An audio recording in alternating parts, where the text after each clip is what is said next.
আসসালামু আলাইকুম প্রিয় দর্শক, অন্য মঞ্চের আলাপচারিতায় আপনাদের সকলকে আমন্ত্রণ জানাচ্ছি।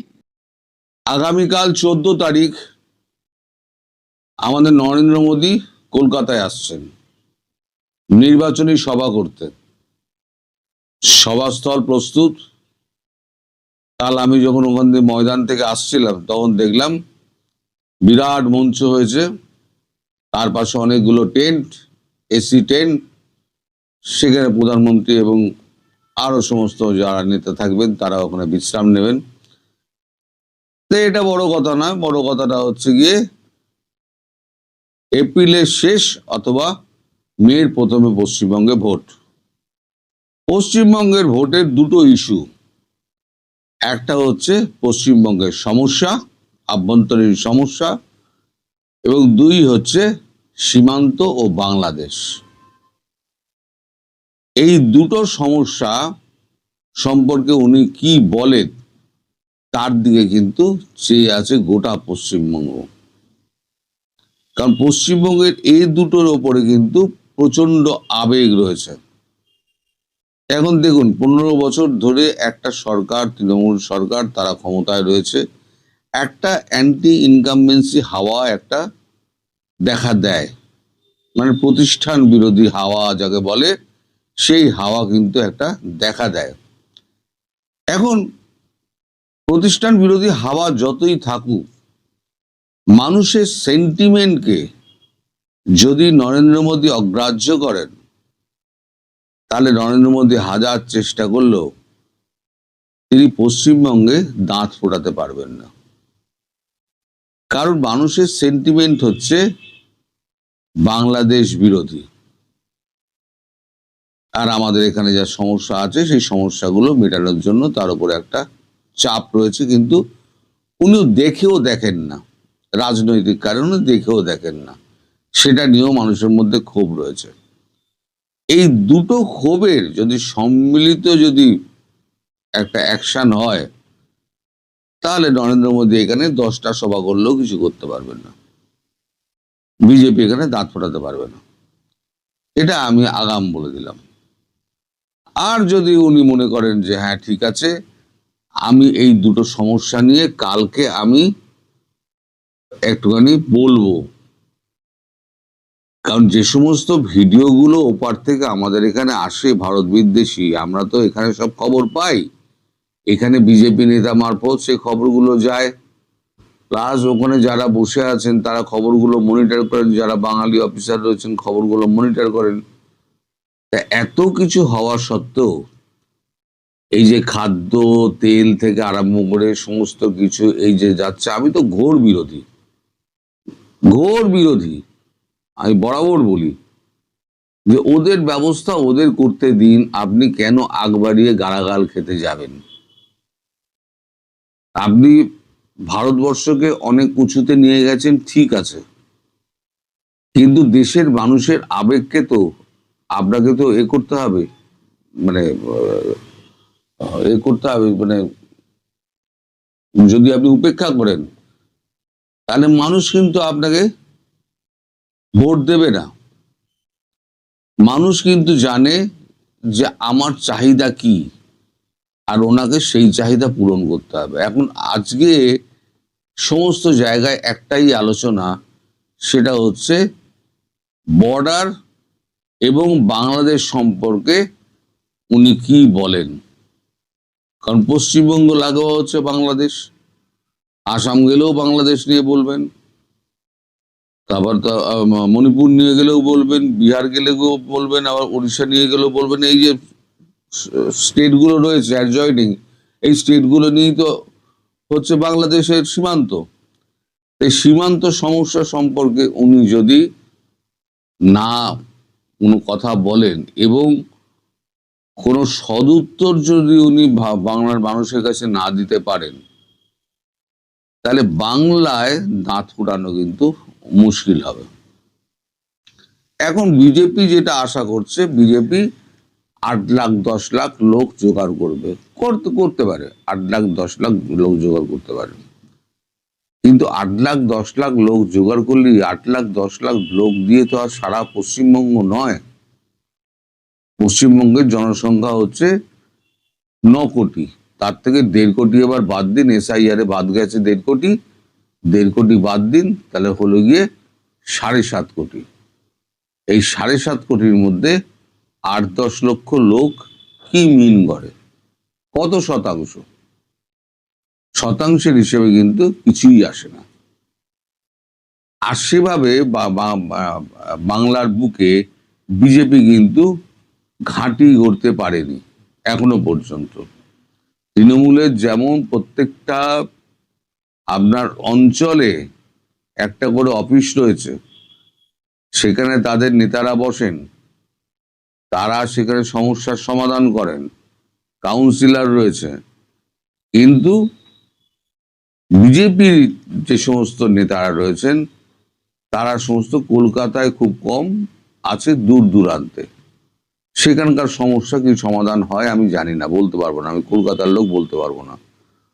তবে কলকাতার মানুষের যেটা আশা, সেটা হচ্ছে কলকাতার বাংলার আভ্যন্তরীণ সমস্যা, যে সমস্যা উনি চোখ টেরিয়ে দেখেন অথচ উনি ব্যবস্থা নেন না, সেগুলো নিয়ে কিন্তু মানুষ প্রচন্ড ক্ষেপে রয়েছে। আর হচ্ছে বাংলাদেশের নীতি, এই যে বাংলাদেশ আমাদের দিনে দিনে অপমান করে যাচ্ছে, চড়থাপ্পড় মেরে যাচ্ছে, তারপরও আমরা নির্লজ্জের মতো তাদেরকে তেল থেকে আরম্ভ করে খাবার আমরা পৌঁছে দিয়ে যাচ্ছি। কি না প্রতিবেশী, নেভার ফার্স্ট। তা নেভার ফার্স্ট করে আপনার কি হয়েছে? কোন নেভারটা আপনার কাজে এসছে? নেভার ফার্স্ট নীতি, আপনার এই নীতি হচ্ছে সব থেকে খারাপ নীতি।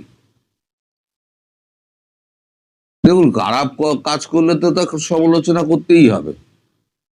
আপনি যদি সমস্ত সমস্যাকে এড়িয়ে আপনি যদি বিশ্বগুরু হতে চান, বিশ্বগুরু হয়তো আপনি হতে পারবেন, কিন্তু আপনি রাজ্যগুলো দখল করতে পারবেন না। আর রাজ্যগুলো যতক্ষণ না পুরো দখল আপনি করতে পারছেন, ততক্ষণ পর্যন্ত একক সংখ্যাগরিষ্ঠতা কিন্তু আপনি পাবেন না। গতবারেও কিন্তু একক সংখ্যাগরিষ্ঠতা আপনি পেয়ে যেতেন, কিন্তু আপনার নিজের কৃতকর্মের ফল এবং আপনার যে সমস্ত লোকজন এখানে যারা ছিল, তারা যে সমস্ত প্রার্থী দিয়েছিল, পয়সা খেয়ে উপঢৌকন নিয়ে যে সমস্ত প্রার্থী দিয়েছিল, আমি তখনই বলেছিলাম যে এটা একদম গেমটাকে ছেড়ে দেওয়া হলো। ভোটের আগেই বলে দিয়েছিলাম যে বিজেপি আসতে পারবে না। এবার আবার এই ভোট আসছে, ভোটে এবার দেখা যাক। আমার তো মনে হয় না বিজেপি খুব একটা ভালো কিছু করতে পারবে, যদি এই দুটো সমস্যার যদি সমাধান হয়। কারণ মাৎসর ন্যায় চলছে, সেপার বাংলা বলুন ওপার বাংলা বলুন, মাৎসর ন্যায় চলছে। এই মাৎসর ন্যায় যদি একটা বিচার যদি না হয়, তাহলে নরেন্দ্র মোদীর এই বাংলা জয় হবে না। তিনি এখানে 5 বার আসুন, 10 বার আসুন, 15 বার আসুন, 20 বার আসুন, তিনি আসছেন। আগামীকাল কি বলেন তার দিকে বাংলার মানুষের নজর, দেখা যাক উনি কি বলেন। আওয়ামী লীগে জামাতের মাস্টার প্ল্যান, পর্দার আড়ালে ভয়ঙ্কর নীল নকশা। রাজনীতি কি তবে উল্টো পথে হাঁটছে? আমরা গত 1 দশকের বেশি সময় ধরে যা দেখেছি তা কি আসলেই বাস্তব, নাকি পর্দার আড়ালে অন্য কোনো নাটক চলমান?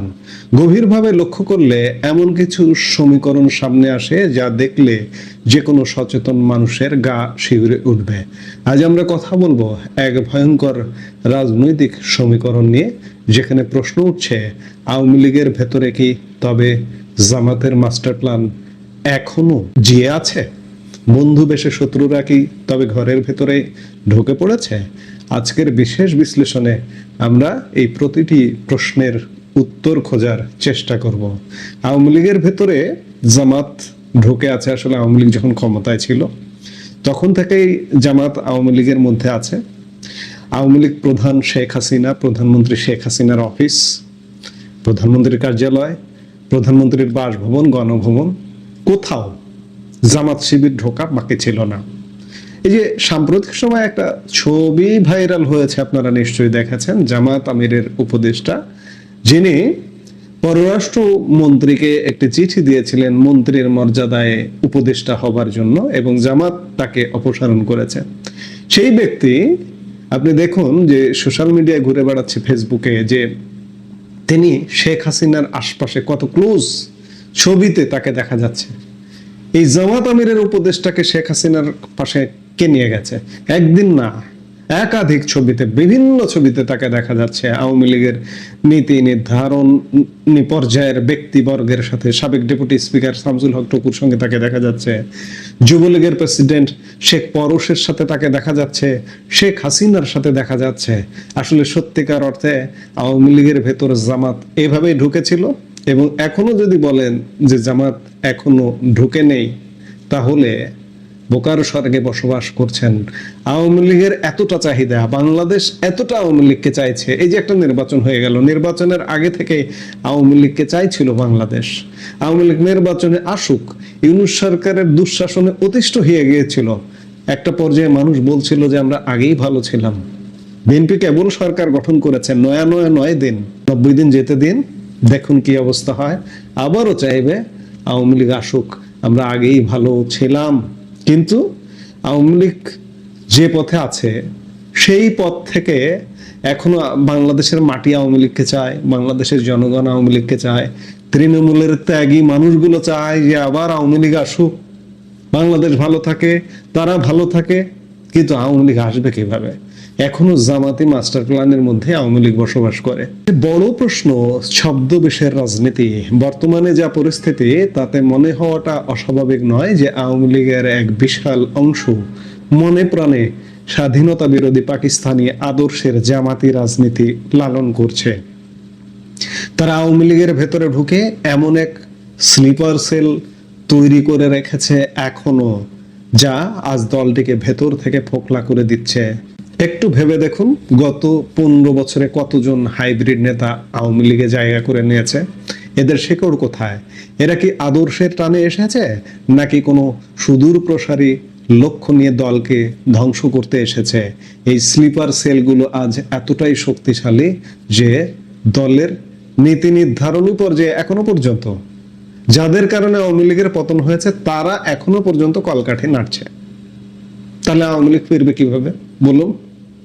এখনো আওয়ামী লীগকে ভুল পথে চালিত করছে, আওয়ামী লীগ কিভাবে ফিরবে? এবার আমরা একটু নজর দিতে চাই বর্তমান পরিস্থিতির দিকে।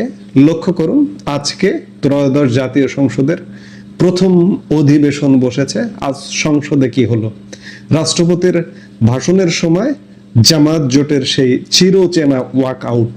বাইরের রাজপথে গত 1.5 বছর ধরে রাষ্ট্রপতির পদত্যাগের যে জিগির তারা তুলেছিল, তাতে তারা আজ অনেকটা সফল। কিন্তু এখানে সবচেয়ে অবাক করার মতো বিষয় কি জানেন? সোশ্যাল মিডিয়ায় নজর দিলে দেখবেন একদল তথাকথিত আওয়ামী পাতি নেতাকর্মী আর জামাতের সুর এখন হুবহু এক। যে সুরে জামাত কথা বলছে, ঠিক সেই সুরে এই পাতি নেতারাও গলা মেলাচ্ছে। ইস্যুটা কি? ইস্যু হলো মন্ত্রিপরিষদ বিভাগের লিখে দেওয়া ভাষণ। উন্মাদনা কি? উন্মাদনা হলো রাষ্ট্রপতির পদত্যাগ। ফলাফল, দুই পক্ষই যেন এখন একই বৃন্তের দুটি ফুল। যারা চির শত্রু হওয়ার কথা, তারা আজ একই লক্ষ্যে কাজ করছে। এটা কি কাকতালীয়, নাকি কোনো গভীর ষড়যন্ত্রের অংশ? এখানে আমাদের একটু জেনে নেওয়া ভালো যে রাষ্ট্রপতির ভাষণ, সংসদের রাষ্ট্রপতি কোন প্রেক্ষাপটে কিভাবে ভাষণ দেন। সংবিধানের আর্টিকেল 72 অনুযায়ী নতুন নির্বাচিত সংসদের প্রথম অধিবেশন বা প্রতি বছরের প্রথম অধিবেশনে রাষ্ট্রপতি সংসদকে উদ্দেশ্য করে ভাষণ প্রদান করেন। এই ভাষণে সাধারণত সরকারের নীতি, পরিকল্পনা ও কর্মসূচির সার সংক্ষেপ তুলে ধরা হয়। বাস্তবে এই ভাষণটি মন্ত্রিসভার অনুমোদিত নীতিগত ঘোষণার প্রতিফলন হিসেবে বিবেচিত হয়, যদিও তা রাষ্ট্রপতির কণ্ঠে উচ্চারিত হয়।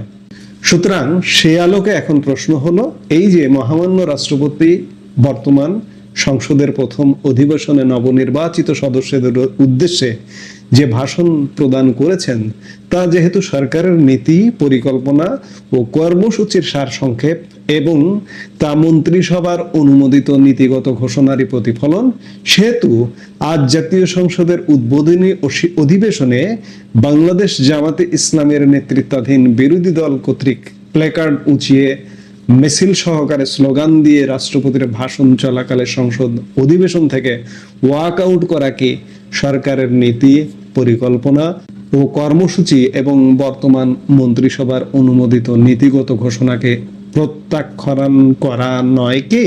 অর্থাৎ জামাত যে সুরে কথা বলছে, আওয়ামী লীগের নেতা পাতি নেতারাও সেই সুরেই কথা বলছে। এবং এই ভাষণে বিগত আওয়ামী লীগ সরকারের সমালোচনা, বিগত আওয়ামী লীগ সরকারকে এক প্রকার কাঠগড়ায় নেওয়া ইত্যাদি বিভিন্ন কিছু।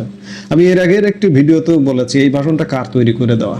এটা বিএনপির নীতি আদর্শ। বিএনপি তো আওয়ামী লীগ সরকারকে দোষারোপ করবে। এটি জাস্ট একটা রেওয়াজ, সাংবিধানিক রেওয়াজ। সংবিধানে স্পষ্ট করে বলা আছে যে সরকারের নীতি পরিকল্পনা রাষ্ট্রপতির কণ্ঠ দিয়ে বলানো হবে। এখন অনেকে বলবেন যে রাষ্ট্রপতি এই ভাষণ উচ্চারণ করবার আগে পদত্যাগ করলেন না কেন? রাষ্ট্রপতির পদত্যাগ করবার কোনো আজকের আগ পর্যন্ত উপায় ছিল না। আজকে থেকে উপায় তৈরি হলো। আপনারা জানেন রাষ্ট্রপতি পদত্যাগ করেন স্পিকারের নিকট। স্পিকার পদটি আজকে তৈরি হয়েছে। এখন চাইলে আপনাদের চাওয়া এবং আওয়ামী লীগের পাতি নেতা যারা চাইছেন রাষ্ট্রপতির পদত্যাগ, তাদের চাওয়া এবং জামাতের চাওয়া যেহেতু মিলে গেছে, রাষ্ট্রপতি হয়তো সিদ্ধান্ত নিতেই পারেন যে তিনি পদত্যাগ করে চলে যাবেন। কিন্তু আজকের আগ পর্যন্ত তার পদত্যাগ করবার কোনো সুযোগ ছিল না। আর এই ভাষণ উচ্চারণ না করে তার কোনো উপায় ছিল না। এবং এই বিপদটাই হয় যে কোনো একটা সরকার বা পরবর্তী নির্বাচিত সরকার, আগের সরকারের মাঝখানে যে রাষ্ট্রপতি যিনি থাকেন তার জন্য একটা মহা বিপদের কারণ হয়। অতীতেও এমনটা হয়েছে যে নতুন সরকারের নীতি পরিকল্পনা ঘোষণা করতে হয় এবং আগের সরকারের বিষোদ্গার গাইতে হয়। আজকে রাষ্ট্রপতি মোহাম্মদ শাহাবুদ্দিনের ক্ষেত্রেই শুধু এটি প্রযোজ্য নয়, অতীতে ইয়াজউদ্দিন আহমেদ, অতীতে বিচারপতি শাহাবুদ্দিন, অতীতে আব্দুর রহমান বিশ্বাস, তাদের ক্ষেত্রেও কিন্তু এমনটা ঘটেছিল। আজকে কঠিন সময়ের মুখোমুখি রাষ্ট্রপতি শাহাবুদ্দিন। এখন প্রশ্ন আসে, এই যে এই খেলায় লাভ আর ক্ষতিকার বর্তমান সাংবিধানিক কাঠামো অনুযায়ী স্পিকারের পদ এখন তৈরি। আমি খানিক আগে যেটি বললাম, তাই রাষ্ট্রপতির পদত্যাগের পথও পরিষ্কার। তিনি হয়তো পদত্যাগ করবেনই, কিন্তু প্রশ্ন হলো আওয়ামী লীগের এতে লাভ কি? গভীরভাবে বিশ্লেষণ করলে দেখা যায় আওয়ামী লীগের এতে কোনো লাভ নেই। আসলে লাভ পুরোটাই জামায়াতের। আওয়ামী লীগের ভেতর সফলভাবে ঢুকে পড়া তারা আজ এমন পরিস্থিতি তৈরি করেছে যেন এই দলটি আর কখনো মাথা তুলে দাঁড়াতে না পারে। আওয়ামী লীগের আজকে করুণ দশা। এই করুণ দশার মধ্যেও জামাতের আওয়ামী লীগের মধ্যে ঢুকে আছে। এই যে সোশ্যাল মিডিয়ায় ভাইরাল হচ্ছে, কারা ভাইরাল করছে? ওই গুপ্ত পোস্ট করছে, পোস্ট করে মগজটা ধোলাই করছে যে হ্যাঁ তাই তো, আমাদের রাষ্ট্রপতি আওয়ামী লীগের রাষ্ট্রপতি আওয়ামী লীগের বিরুদ্ধে কথা বলছে, মারো তারে, পোস্ট মারো। বিষয়টা এমন হয়ে দাঁড়িয়ে গেছে। একবার ভাবুন, আওয়ামী লীগকে নিশ্চিন্ত করার চূড়ান্ত নীল নকশা কি তবে খোদ আওয়ামী লীগেরই ছদ্মবেশীরাই বাস্তবায়ন করছে? দলের ভেতর থেকে কি আওয়ামী লীগের সমাধি খোঁড়া হচ্ছে? শত্রু যখন সরাসরি মোকাবেলা করা যায় না, তখন তারা বন্ধু সেজে ঘরে ঢোকে। আর আওয়ামী লীগের ক্ষেত্রেও কি ঠিক সেটাই ঘটছে? ইতিহাস বড় নির্মম। ইতিহাস আমাদের শিখিয়েছে সম্মুখ সমরের শত্রুর চেয়ে ঘরের শত্রু অনেক বেশি বিপজ্জনক। বন্ধুবেশে শত্রুরা যখন ঘরে ঢোকে তখন বিনাশ অনিবার্য হয়ে পড়ে। আজ আওয়ামী লীগের তৃণমূল থেকে কেন্দ্র পর্যন্ত যে অস্থিরতা, যে আদর্শিক বিচ্যুতি আমরা দেখছি, তা কি জামাতের সেই দীর্ঘমেয়াদী মাস্টার প্ল্যানের চূড়ান্ত পর্যায়ে? জামাত কি তবে সফলভাবে আওয়ামী লীগের খোলস ব্যবহার করে তাদের নিজেদের এজেন্ডা বাস্তবায়ন করে নিচ্ছে? যদি তাই হয়, তবে এই রাজনৈতিক দেউলিয়াত্বের শেষ কোথায়? রাজনীতিতে শেষ কথা বলে কিছু নেই, কিন্তু ষড়যন্ত্রের শেষ থাকে ধ্বংস দিয়ে। আওয়ামী লীগের ভেতরে লুকিয়ে থাকা সেই স্লিপার সেল বা ছদ্মবেশীরা আজ সফলতার দ্বার প্রান্তে। তারা দলকে ভেতর থেকে এমনভাবে ফোকলা করে দিয়েছে যে বাইরের আঘাতের আর প্রয়োজন পড়ছে না। দেশ ও রাজনীতির এই ক্রান্তিকালে আমাদের আরো সতর্ক হয়ে প্রতিটি পদক্ষেপ লক্ষ্য করতে হবে। আওয়ামী লীগ কি ঘুরে দাঁড়ানোর ক্ষমতা আছে, নাকি তারা এই নীল নকশার জালে আটকা পড়ে বিলীন হয়ে যাবে? সময় এর সঠিক উত্তর দেবে। আজকে রাষ্ট্রপতির যারা অপসারণ চাইছেন তাদের কাছে আমার প্রশ্ন, আমি আলাপটা শেষ করব, দীর্ঘ হচ্ছে, যে রাষ্ট্রপতির অপসারণ করে আপনার কি লাভ বলুন তো? আজকে রাষ্ট্রপতি যদি মেয়াদ পূরণ করে, মনে করুন রাষ্ট্রপতি আওয়ামী লীগের রাষ্ট্রপতি এবং রাষ্ট্রপতির আরো 2 বছর মেয়াদ আছে, তিনি মেয়াদ পূরণ করবেন না, যেহেতু জামাত বিরোধী দল এনসিপি বিরোধী জোট চায় না, সেহেতু তিনি মেয়াদ পূরণ করবে না। বিএনপি এই ফাঁদে, অস্থিরতা তৈরির ফাঁদে পা দেবে না। রাষ্ট্রপতিকে পদত্যাগ করতে বলবে, রাষ্ট্রপতি পদত্যাগ করবে। কিন্তু আওয়ামী লীগারদের জন্য লাভ না, ক্ষতি হলো। কারণ রাষ্ট্রপতি যদি থাকতেন, আপনারা কি মনে করেন যে এই যে তারেক রহমান সরকার মেয়াদ পূরণ করবে কিংবা 2 বছর যাবে? বাংলাদেশে আরেকটা রাজনৈতিক সমীকরণ ঘটবে খুব শীঘ্রই। বাংলাদেশ অচল হয়ে যাবে, অস্থিরতা তৈরি হবে এবং সেই অস্থিরতার প্রেক্ষাপটে বাংলাদেশের ক্ষমতার পট পরিবর্তন হবে। এবং ক্ষমতার পট পরিবর্তনটা হবে, বাংলাদেশের ক্ষমতার পট পরিবর্তন হয় ক্যান্টনমেন্ট থেকে। সেটা কখনো 16 বছরে হয়, কখনো 5 বছরে হয়। আপনি 2007 সালের যে 111 সরকার, সেটার পেছনে সামরিক শক্তি ছিল। 2024-এর যে ইউনূস সরকার, সেটার পেছনে সামরিক শক্তি ছিল। কিন্তু বৈশ্বিক পরিস্থিতি এবং দেশের পরিস্থিতি যা বলছে, এবার খুব বেশি সময় নেবে না।